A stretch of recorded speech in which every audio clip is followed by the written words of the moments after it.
Hello everybody, welcome to week 5 of a year of game design. Almost 1/10 of the way through the year, and I got to cross off the box on January 31st. So I don't think I've done a whole month of everyday game dev before in my life. So from that perspective, I'm pretty happy about how this is going. I do have news about the game jam, just brief, and then I'm going to kind of jump in and we'll take a look at what I've been working on. And then I'm going to do a little bit of a longer piece on what's going on between the ears in terms of emotional state and stuff like this, because it was an interesting week, I think, from that perspective.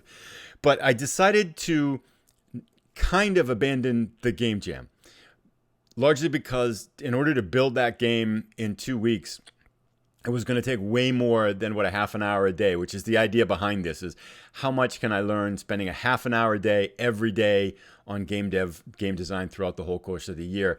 It was going to take, just doing a game like that's probably 40 hours of work, and doing a half an hour a day like that is only over 15 days. It's like 7-8 hours kind of thing like that. So it just wasn't going to get done. And I was feeling a lot of pressure to spend more time on it. Like, okay, I need to carve off like 8 hours on Saturday to do this. And then we had a Super Bowl party that our family was going to. And then next weekend coming up, which is the last weekend of the game jam, my first game jam, I was going to be out of town for most of Saturday and most of Sunday. So it's like, I can't finish it then. And then during the week, I got to work. And so it's hard to spend more than a couple hours. And it was feeling like this big burden, like, oh, I got to do this. And that's not the idea behind this whole thing. I wanted to do something that feels sustainable. So I feel like I always have the option of doing more, but not the obligation to spend like 3-4 hours a day doing this. And most times once I sit down, I am going past a half an hour, but it was starting to change. It's like, oh no, okay, I got to spend an hour and a half. Okay, that wasn't enough today. And I realized about 3 or 4 days ago, I was like, nah, this isn't fun, and I'm not going to have time because the weekends are full, and I don't want to spend 12 hours a day on it. So I decided that I'm going to keep going with that game, but I'm not going to finish it within the time span of the game jam. So because I still think it's valuable to do that, and I'll explain why at the other end of this. But that aside, in some of the disappointment and kind of self-flagellation for failing at that, had to get over that a little bit. But other than that, still going on, still done a half an hour every day, and it's still going pretty good. Let's jump in now and take a look and see what I was able to get done with Tundra Runner. And actually, I didn't think I got much done, but I'm feeling a little bit better at it now that I've kind of looked through it. So let's check it out. So when I was going to make this episode, I was thinking, wow, I didn't get very much done during the last week. But then as I took a quick look at last week's video from week 4, and there was actually, at last week, there was really only a stick player in place, and he could move back and jump and stuff like that. So I'm kind of actually pleasantly pleased to realize, okay, actually I did get some things done in the past week, because I was kind of feeling frustrated that there wasn't much visual change in the game. I really didn't get anything accomplished. And what did I just spend my time on in the past week? And there certainly were some spots where it was tricky and sticky because I'm kind of breaking off of that tutorial path, as I mentioned before. But I am pleased with what was able to get done, and basically just kind of taking a quick look at it. Probably the easiest way to do it is to just play a little section here. And so basically now the camera motion follows the player now. Before it tracked the player. It actually wasn't tracking anything. It just stayed in the middle and the player would run all over. But now, if we move the player, if we head to the left, the camera lerps to the left, so it just gradually slides to the left so the player can see more of what's in front of him or her without kind of causing this awkward kind of shift in the way the camera works. So the camera follows the player now, which is pretty cool. And so that's an issue. So now the camera will always track the player wherever he is in the level, which is pretty cool. His idle animation is in. So when he's standing there breathing, he's got the cold condensed air coming out. That's in there. Running animation works for both left and right. So that's good in place, and he faces the right way. When he jumps, I've got to change the jumping animation a little bit so that it kind of drifts more. I just had it all in one point. So that's in place.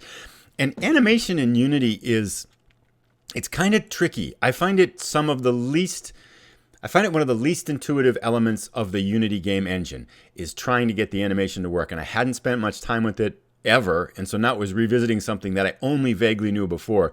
So it took me quite a while to wrap my head around again how to make animation work and to get all these pieces working and how to make the animation talk to the scripts that it needs to talk to and things like that. But so I'm pretty happy that the player movement and the player motion and the animation is all in and it appears to be working. Then the next thing to do after getting that camera motion right, we're trying to create checkpoints in the game. So basically, if you reach a certain checkpoint and then die, you're going to be able to come back to that checkpoint. And I also want to create places in the game, because again, the theme of the game is cold. So I want to create places in the game where the player can regenerate body heat. So up in this top left-hand screen, there's eventually going to be a body temperature metric. And as you run through the game, your body temperature keeps dropping. And unless you warm up again, either by drinking hot chocolate or by coming to a checkpoint, you're going to lose body heat. But if you get to a checkpoint safely, then your body will regenerate heat. Or if you drink hot chocolate, your body will regenerate a certain portion of heat. And so here's just basically a pile of wood sticks. The player gets close to it, boom, and he can light the bonfire. And so created the bonfire animation, and that's in place. And so now what's eventually going to happen is when he's near this bonfire like this, his body temperature metric will warm up, he regains his body heat, and then he can travel further in the game. And if the player dies, there is, by the way, a kill plane in the game now too. So if I were to jump off the edge and fall down, go below the level here, if we go over here like this, if I were to jump off here, it would hit the kill plane, and at the moment it just turns the player inactive. But what we want to do eventually is if the player has enough lives left, when you hit the kill plane, it's going to respawn the player at the last checkpoint they were at. So this, once it's lit, this bonfire will stay lit for as long as the player's on the level. So, surprisingly, there are, I think, a number of things in. When I was looking at what we had last week, it was basically just the little stick figure prototype that could jump up and down. I feel like, oh wow, maybe I did actually get some stuff done, because I was feeling a little bit guilty about not being able to put in a ton of time for the game jam, and I felt a little bit frustrated in a couple of places with this. As an interesting side story, I did want to just share one thing. We can take a little bit of a look at the code here. And there was, so getting the animation to work with the scripts was something that really took me a while, because it seems just convoluted to me. I'm not a big fan, I have to admit. The animation system in Unity seems very powerful, but it doesn't seem that intuitive to use, and sometimes I get a little bit stuck there. So reworking that took a little bit of time, but I got stuck yesterday for 45 minutes. I couldn't get this trigger, the trigger where the player runs next to the bonfire and get the bonfire to light. I couldn't get it to work. And I didn't know whether it was a problem with the animation, a problem with the script, a problem with the collision detection. And right here in this little script where it says down at the bottom here, void on trigger enter 2D. So basically what this kind of a little function is, it's a built-in function within Unity that when two objects come near each other, they can either not interact with each other or at all, or they could collide, they could bump against each other, in which case something would happen. But sometimes you want one object to be a trigger of another event. So when two objects come close, something happens. And that's called this on trigger enter. So when you enter the trigger zone of the object, something happens. And so this is on the checkpoint, which is on the bonfire. And this on trigger enter means when another object comes into this zone of control around the bonfire, we want the bonfire to light up. If it's the player, if it's something else, then like going to be an enemy or something like that, or snow or something, I don't want it to light up, only if it's the player. So the script here says on trigger enter 2D. So when something enters this trigger zone, check, it's going to be called other, and if that other thing is tagged the player, which the player is, then player is near true, and that sends the signal to the animation, which changes the animation on the bonfire kind of thing. So it's a really simple script, but it just wasn't working. The player was running by, going over, jumping. I couldn't get the trigger to work, and I'm thinking, I must have tried 15 different things. And the answer was that I didn't have this on trigger enter start with a capital O instead of a small o. So it's like, 45 minutes of my life, and all it was a difference between a small o and a capital O. So lesson learned, capitalize the beginning of functions, which I knew already. I think if it were a different letter, I would have noticed it, but the difference between a small o and a large O is not all that visually different, so I just didn't catch it. Gosh, that was frustrating, though. It took me 45 minutes to figure that out. So that's just a kind of a quick look at the scripts and things like that, and what's been accomplished. Going ahead, I think next is to get the checkpoint working so the player returns to it when they die. Starting to put in some obstacles, maybe the background. I want to make it visually, give a little more pop and stuff like that. So just kind of building in, then come enemies and hit points and lives and things. I'm not quite sure what order I'm going to take through with it, but that's the general progression. So even though the game jam, I'm not going to finish in time for the game jam because I've got a trap, as I mentioned before, I do want to keep going on this because I feel like this is really good learning for me. And so in that sense, even though it's slower, I feel like it's a good use of my time. So let's wrap up. I'll leave this and we'll wrap up with kind of thoughts of just kind of what's going on between the head. So a week later, it's been an interesting week. I think right now I'm more in a positive place than I was 3 or 4 days ago.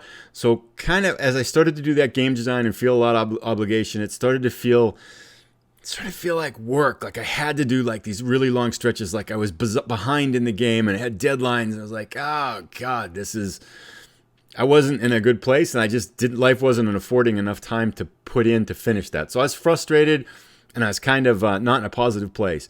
And on top of that, so now up until starting the game jam, I was doing tutorials. And the tutorials are kind of like somebody you're in a dark woods and someone's holding your hand and they have a flashlight and they're guiding you through the woods to the other side of the woods to your home or whatever it is, and you get there. So it's from that sense, you don't have to do a lot of that big thinking, like where am I going? What's next? How am I going to cross this river? You just kind of follow the tutorial guide, and at the end, you've got this tutorial game that's working. And now, when you do your own game, it's completely different because you're in the woods by yourself. There's no light. You got to find the flashlight. You don't know where you're going. You don't even know what the home looks like. And so progress is so much slower. So at first, once I started shifting to my own game, I'm like, okay, what do I do next? Okay, I should figure out how to do this. I forgot to do that. Okay, find a tutorial on that. Figure out how am I going to do this? And it doesn't work. So looking up why it doesn't work. So progress was feeling like agonizingly slow. You know, in tutorials, you feel like you're sprinting. It feels really good. But you're not forced to do that design thinking that you do when you're trying to design your own game. And so it was slow. It was agonizing. I wasn't feeling like I was getting a lot done. And I was frustrated. And not only that, but a bunch of things didn't work. So there was just a couple times where literally I probably spent 45 minutes. I mentioned one in the video, in the kind of the work view video there, where I spent 45 minutes to trying to figure out why this one little method wasn't working. And it turns out it was a difference between a small O and a capital O. And then actually since making that, one of the things that I realized wasn't working that I've been trying to fix, I probably spent an hour on it, and I finally just solved it, is Visual Studio has what's called IntelliSense. So when you start typing, it fills in the C# Unity function that works with that. So it feeds you correct text and it just minimizes typos. It helps you to type faster, and it just makes coding in C# much better because it's kind of anticipating intelligently what you're going to type. So you just make a lot less typos. Well, that wasn't working over the past week. I don't know why. When I upgraded Unity or something like that, the IntelliSense broke. And I probably spent a half an hour, 45 minutes, an hour maybe trying to fix that, and I couldn't. And then finally, after I made the video just now about showing the workspace and showing why that typo happened, I realized that if the IntelliSense were working, I probably wouldn't have made that mistake or would have noticed it because the color coding would have been a lot different. I would have noticed it a lot faster. So I finally went back and said, okay, wait a second, I got to fix this IntelliSense stuff. So I fixed that. So it's just kind of like these little nagging frustrations all week. I'm not getting much done. I'm failing at the game jam. I'm not really making that much visible progress. You know, I'd spent 45 minutes working on it and looking and say, it looks the same damn thing. It was really nice tonight, though, to go back and look at a week in reflection and really kind of say, oh, wow, last week it was just a stick figure going on. And now the guy's actually animated. He's running. I got the checkpoints working. So even though it's felt slow, looking back on it now a week later, it feels like, oh, that was a really good week. It was good to get used to the idea of building stuff without tutorials and without guides. I feel like this learning is really helping me. And even now, just a week later, after doing this now for about maybe 7-8 days of kind of designing things and thinking about what I have to do on my own, I feel like I'm a better designer. And it's just a kind of an incremental little piece. But I feel like I'm not as afraid of being in the woods by myself, and I feel a little bit more confident that I can find the flashlight and try to figure out, okay, what's the next thing, and I can get it done. And a lot of the systems in Unity are starting to now make sense from a design perspective because I've made some mistakes. Like there was one that I make that I didn't talk about where, for example, I was trying to get that bonfire to work, and I found a tutorial on how to do that with sprites, so you could switch a sprite out. And that wasn't what I needed. So I put that all together and like, it's not working. And then I realized, no, wait a second. I need to do this through animation because I'm not just switching out two images. I'm switching the animation within these objects. And so that made me, okay, I get why I did it wrong. So it's starting to think from like these systems perspectives, and at those mistakes and the stumblings and the falling downs, I think that and the frustrations there that are actually resulting in a lot better I feel like I'm starting to get a grasp of how the systems behind Unity works and how to kind of what system to jump into and what to do next. Like I'm starting to be able to guide myself out of the woods. Baby steps, really small steps. But from that sense, I'm really excited that I got through this week because I think this is probably one of the hardest things to do. Things are starting to feel a little bit faster with designing my own game. And I feel like, wow, I'm actually building something on my own and putting stuff in there. And it's kind of working. So from that sense, I feel like it was frustrating, but now at the end, I'm in a much better place. And that's a lot of words kind of rambling along here and things like that. But I was kind of interested to see how that whole process goes, because I do think there is a lot to be said. I've mentioned it, kind of beating a dead horse here now too. But there's a lot to be said for the difference between following somebody else's instructions and just making something on your own. It's a completely different experience, and I have to do that if I'm going to develop skill at using Unity. So from that sense, I feel like it was a super frustrating week, but it was also one of the most rewarding weeks, and I'm looking forward to week 6. Going forward, as I mentioned, I'm going to just keep hammering away at this Tundra Runner and starting to feel like making progress. So I'll see you back again in a week. If you've enjoyed the video, please give it a thumbs up. If you're new and you want to keep up, please subscribe, and happy to answer any questions or any comments and things like that people are having as they see this. Would be great to hear. Thank you also as well for people that have provided ideas for enemies. We got penguins. I think we got polar bears, flying penguins. That'd be kind of cool. So I still don't know what I'm going to quite put in there for enemies, but I love the ideas. If you've got more, that would be fantastic. So thanks a lot. Oh, I do have one more request. Last thing. I'm going to put some collectibles, I think, in the game too. And if you have ideas on what would make a good cold-themed collectible. And snowballs won't really work, or snow, like pieces of snow won't really work, but something. Gold coins is kind of Mario-esque, and I'm not really sure I want to put something that kind of cliche in there. So I'm kind of thinking of some kind of creative idea that could be a little collectible thing that could be your points, basically, as you're going through the game. So that's about it. Thanks again, and we'll see you next week.